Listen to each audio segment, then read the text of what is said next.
Ang sabihin sa paralitiko, ipinakatawad ang iyong mga kasalanan, o sabihin, tumindig ka, buhatin ang iyong higaan at lumakad ka.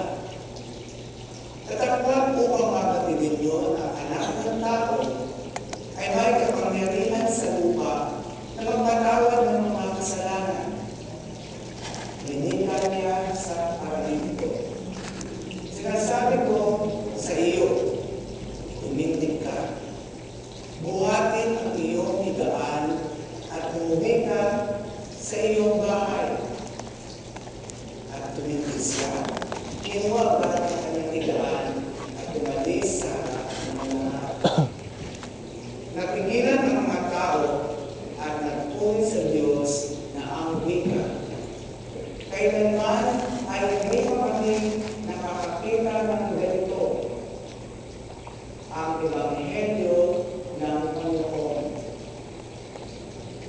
Amen sa Kristo.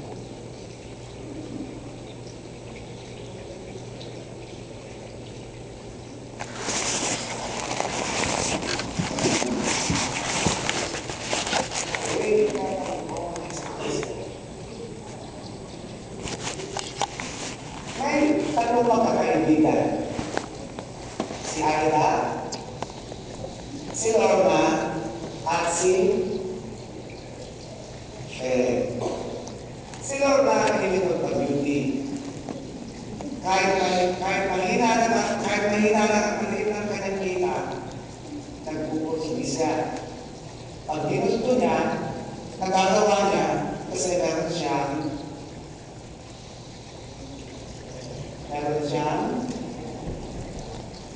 pera.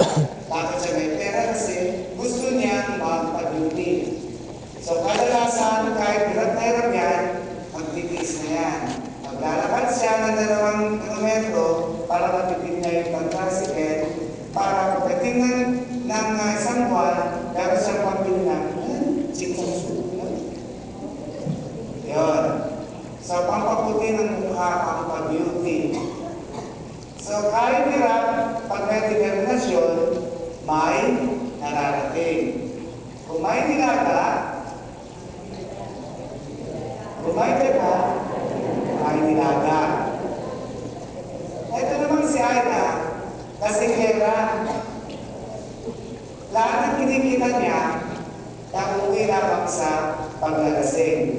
Kasi sa paglalasing, ang piling niya, lagi siya nasa langit. So meron na tayo sa Aida, meron tayong Lorna, si Pena Kalangula. Si Pena naman, pag ginusto niyang mabot ang isang bagay, nakukuha niya. Lalo na nung siya natin ng sayawan sa isang pista, natipuhan niya si Ronaldo. Si Ronaldo ay mag-isip na lalaki, may pinag-aralan at mabait. So, maraming nagkakagusto kay Ronaldo. Mga babae sa probinsya, tawag ng mga nanay at mga chismosa. Itong si Bea Karengkeng. Sa ligan ni Ronaldo naman, laro tayo. So, pag ginusto ni Bea, nakuha niya kaya after 3 years. Si Bea at saka si Ronaldo ay naging mag-asawa. So, iisa lamang ang kanila, iisa sa kanilang magkakaibigan, may iisang common factor na tinatawag.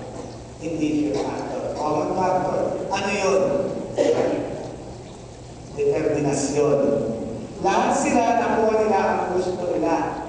Pero si Aida, nakukuha ng maglasing kahit hirap ang buhay. Si Lorna, eto hanggang ngayon, magkana siya, pero mag-beauty pa rin ang kanyang kalagayan.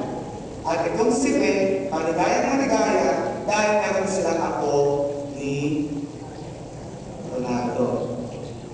Ano naman ang kaugnayan nito sa Ebanghelyo? O kaya kang wala? Meron. Ang mga may 4 na lalaki rito, nabuhat-buhat nila yung paralitiko. Hindi sila makapasok sa tahanan dahil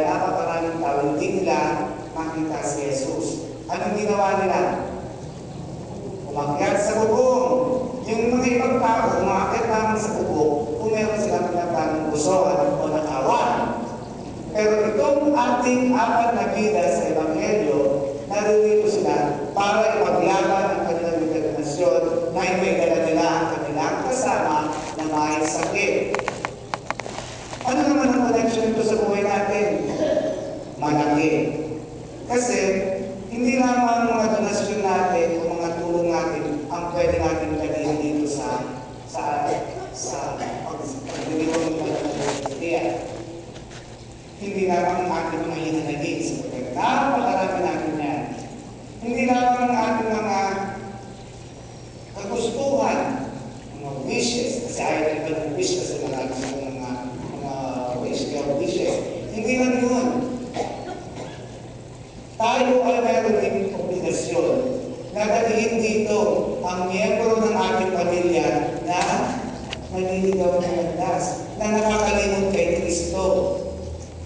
Tayo ay may obligasyon na anyayahan, imbitahan, o kaya ating hibugin ang ating mga kapitbahay, kaibigan, kaaway, o sino man na kapalilit sa atin ng mga magandang tao sa buhay natin na ipakilala at kunin, ibalik sila sa kamay ni Kristo.